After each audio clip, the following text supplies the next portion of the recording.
What if the person who's supposed to be your ultimate partner is actually your greatest spiritual obstacle? This isn't about romance, it's about recognition. When you've peeled back the layers of illusion and seen the truth of who you are, meeting someone else who's done the same is a seismic event. It doesn't complete you, it confronts you. Forget what you've been told about soulmates, that fantasy of a perfect other, a cosmic completion. That's a dream for people who are still asleep. The awakened encounter is different. It's a mirror, and a mirror doesn't flatter, it reveals. When you're awake, the way you see things shifts. You start to see the world through the lens of consciousness itself. You notice the subtle ways people get caught in their thoughts, in their stories, in their pain. You see the roles they play, the victim, the hero, the seeker. You hear the mental noise that passes for conversation. And most of the time, even with good people, it feels like two ships passing in the night, each one captained by a separate self, desperate to be seen and validated. There's a loneliness to this clarity, a sense of speaking a language that almost no one understands. And then, in the middle of all that, you meet someone. From the very first moment, something is different. It's not about what they say, it's about the space from which they speak. Their eyes hold a stillness, a presence that you recognize immediately. It's like they've stepped out of the dream too. There's a silent acknowledgement. It bypasses all the social formalities. This is the recognition of two awakened beings. It's like two tuning forks, each vibrating at the frequency of pure awareness, meeting and creating a sympathetic resonance that fills the room. This resonance brings a cascade of feelings. First, a profound sense of homecoming. Imagine traveling for years through foreign lands, always adapting, always slightly on guard. Then you cross a threshold, and you're home. That tension you didn't even know you were carrying just melts away. That's the feeling. Except the home isn't a place. It's a state of being that you find reflected in another person. It's coming home to yourself through the other. Second, there's an unprecedented transparency. With almost everyone else, there's a dance of masks. You show one face, they show another. There are unspoken rules, hidden agendas, protected vulnerabilities. With this person, the masks just fall away. Without any effort, you find yourself revealing thoughts and feelings you've never shared, not out of recklessness, but because there's just no point in hiding. The usual fear of judgment is absent. You are seen in your entirety, your wisdom and your pettiness, your love and your fear. And in that clear seeing, there's a deep acceptance, not the kind that says, I'll put up with your flaws, but the kind that says, I see the totality of you, and all of it is part of this beautiful, imperfect dance of existence. Third, time changes. The clock, that tyrant of the modern world, loses its power. You might sit with this person for what feels like minutes and find that hours have passed. Or in a single moment of shared silence, you might feel the weight of eternity. This is because you're both anchored in the present. There's no longing for the past, no anxiety about the future. There's only the rich unfolding now. And in that now, communication happens on many levels. Words are used sparingly, precisely, because they're no longer the primary currency. The silence between you becomes alive, carrying more meaning than 1,000 conversations. That's the beautiful part of the encounter. Now, let me be honest about the other side. This person is a mirror. And a mirror doesn't care about your self-image. It reflects exactly what's there. If you have any lingering attachment to a spiritual identity, any hidden pocket of ego, any unhealed wound, the mirror will show it to you, not through criticism, but simply by being. Their clarity of presence acts like a light. It illuminates every shadow in your own mind. This can be intensely uncomfortable. You might feel defensive, angry, vulnerable in ways you haven't felt in years. Old patterns you thought you'd left behind can come rushing back. This isn't a sign of failure, it's the beginning of the real work. Let me tell you a story. I once knew a man. Let's call him David. David was a spiritual teacher. He'd spent decades in meditation, studied with masters. He could give beautiful talks about the nature of the self and the illusion of separation. He had a following. People saw him as awakened. Then he met a woman named Clara. Clara wasn't a spiritual seeker. She was a potter. She spent her days shaping clay with her hands, connected to the earth. She had a raw, unfiltered way of being. She didn't care for spiritual concepts. When David would talk about emptiness, she'd listen and then say, "That's nice, but can you pass the salt?" Her presence was utterly unadorned. She had no persona to maintain. Being around Clara, David's spiritual identity began to crumble. He realized that so much of his awakened behavior was a performance. He was playing the role of a wise teacher. Clara, by her simple, authentic presence, reflected back to him his own inauthenticity. It was painful. He felt exposed, even angry at her, but gradually he let go of the need to be seen as enlightened. He became more ordinary, more real. Clara was the mirror that showed him where he was still hiding. Their relationship became a furnace for his ego, and through it, he experienced a deeper liberation than any meditation retreat had ever offered him. That's the essence of the soulmate encounter for the awakened. It is the ultimate spiritual practice. It's easy to feel peaceful and expanded when you're alone on your meditation cushion. It's another thing entirely to maintain that presence. When someone is reflecting back to you your deepest insecurities, intimate relationship is the fire where the leftover scraps of ego get burned away.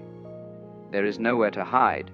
Now, this connection has a paradoxical nature. On one hand, there's an effortless ease. You don't have to pretend. You don't have to perform. The usual power struggles, the mind games, they're just absent. You both see right through them. On the other hand, there's an intensity that can be overwhelming because you're so attuned. You may feel each other's emotions from a distance. You might sense when something is wrong. This isn't supernatural. It's the natural result of deep sensitivity. You become aware of the subtle energy that connects everything. And in that connection, you sense each other. This intensity demands absolute honesty. Deception becomes impossible. Not just because you'll get caught, but because it feels like violating a fundamental law of your own being. Some people feel this recognition goes beyond their current lifetime. It feels ancient. This isn't necessarily about past lives. It's about recognizing the timeless essence in each other.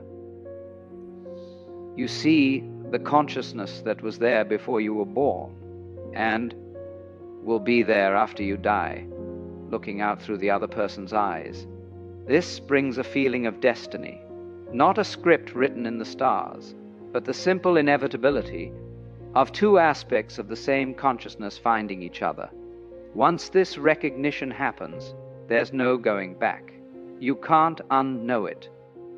And that can be terrifying, because it asks for a surrender of the separate self, more total than anything you've ever tried before. Here's another paradox. In the middle of this profound union, there's a fierce respect for autonomy. You do not need this person to complete you. You are already complete. A relationship isn't born from lack. It's born from abundance. It's two whole beings choosing to share their wholeness. There's no clinging, no desperate grasping. There's a natural flow of togetherness and solitude. Sometimes you merge deeply. Sometimes you retreat into your own space. Both are natural. Both are welcomed. This is a mature love. A love that liberates instead of imprisons. A common question is, Does this mean you'll be together forever? At the level of soul, the connection is eternal. Once recognized, it's never forgotten. But at the level of form, the relationship can take many shapes. Some soulmates spend a lifetime together. Some share a brief, intense encounter and then part ways. The duration isn't the measure of the connection's depth. I've known people who had one conversation with their soulmate that changed their life more than a 20-year marriage. The purpose of the meeting is the awakening it sparks, not the story it creates. If you do build a life with your mirror, then every day becomes a practice. The relationship itself becomes your meditation. The petty annoyances, the big conflicts, the daily routines, they all become opportunities to see where you're still attached, still identified, still playing a role. It's a relentless invitation to authenticity. A relationship like this doesn't make life easier. In fact, it often makes it more challenging, because you're constantly being asked to show up more fully, but it makes life infinitely richer, more meaningful, more alive. There's also a wonderful playfulness that comes when you both see the ego for what it is. You can laugh at yourselves. You can be serious about the truth and ridiculous about life.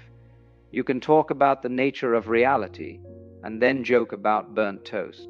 There's no need to keep up a solemn spiritual image. The full range of being human is welcome, because it's all seen as consciousness, simply playing, in a world that sells romance as the ultimate fulfillment. The awakened soulmate relationship is a radical alternative. It doesn't try to create a bubble of coupled bliss, separate from the world. Instead, it tries to bring more awareness into the world. The love between two awakened beings isn't just for each other. It becomes a channel for a more universal love. They don't close the circle, they expand it. And remember, this mirror works both ways. Just as you are seen, you are also seeing. You become a mirror for the other too. That's a great responsibility. It means you have to strive to be as clear, as present, as free of judgment as you can. Your own awakening is the greatest gift you can give to the relationship. Becomes a beautiful cycle. Your clarity reflects their clarity, which then deepens yours. This journey isn't a straight line, it's a spiral. You might think you've let go of a pattern, only to have it reflected back to you in a new form. That's not going backwards, that's going deeper. Each time you meet your reflection, you get a chance to see more clearly, to let go more completely, to love more unconditionally. The soulmate encounter isn't a one-time event, it's an ongoing process of refinement. Even if you live with your mirror for decades, the reflection keeps changing as you change. It never gets stagnant. It's a living conversation with truth. Now, what if this all resonates with you, but you haven't met this person yet? What if you feel awake and alone? First, understand that the primary relationship is with yourself.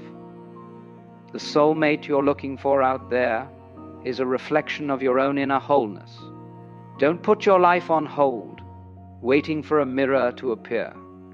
Become so whole, so present, so awake, that if a mirror never appears, you are still complete. The external meeting is a gift, not a necessity. Also, know that soulmates come in many forms. The person who triggers you the most, who challenges your peace, who reflects your hidden shadows, that person is a soulmate too, in the sense of being a catalyst for your growth. Not all soulmates are romantic. Some are here to break you open so the light can get in. So, shift the question. Stop asking, when will I find my soulmate? Start asking, how can I be more awake in this moment, more present, more authentic? When you live from that place, you naturally attract the relationships that serve your evolution. Some will be gentle mirrors, some will be harsh ones. All of them will be perfect. When two awakened beings meet and recognize each other, it's a celebration. Consciousness coming home to itself. It's not a fairy tale with a happy ending. It's a partnership in the most profound adventure there is. the exploration of truth itself. It shows you that loneliness was always an illusion, born from the belief that we were ever separate to begin with. Now let's bring this into your daily life. This understanding isn't for a future fantasy. It's for this present moment. If the deepest connection is a mirror, then your whole life becomes a practice in clarity. It starts with the ordinary, the way you greet a stranger, the patience you find in traffic, the attention you give to a simple meal. When you stop searching for the one perfect mirror, you begin to see reflections everywhere. The person who irritates you shows you a hidden edge within yourself. An act of kindness from a stranger mirrors your own innate compassion. Life itself becomes your most constant teacher. So, what does this mean for how you relate right now? Shift the question. Move from, "Is this my soulmate?" to, "Can I be a clear, honest mirror in this interaction?" This turns every meeting into practice. You might silently acknowledge, "The same awareness that is me is looking through your eyes." Just notice. See if the energy between you softens. When you get triggered, don't see it as failure. See it as the mirror doing its job. It's showing you where your own clarity is still clouded. That reaction is your real curriculum. This perspective also frees you. You might meet someone who knows nothing of spirituality, yet their authentic presence reflects you more clearly than any scripture. Don't let ideas blind you to the living truth standing before you. And what about loneliness? That deep ache isn't a mistake. It's the echo of the separate self, feeling its own walls. Sit with it. Don't rush to fill it with another person. In fully meeting that feeling without resistance, something shifts. The walls begin to soften. What remains is simply space, open, aware space, to be ready for a profound connection. Befriend your own aloneness completely. Then, if someone comes, they meet you in freedom, not in need. If such a relationship ends, the grief is real. But this understanding can transform it. You can miss the person terribly, while simultaneously knowing the timeless recognition you shared can never be lost. It becomes part of your foundation.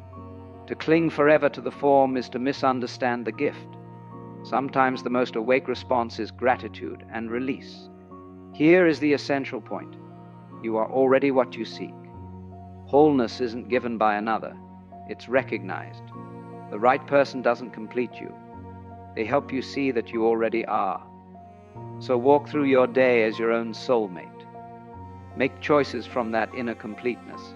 Speak from it. Listen from it. When you do this, your energy naturally changes. Resonate with what you are. Whether that draws a lifelong partner, a series of brief teachers, or a deep, quiet contentment in your own company, it will be perfect.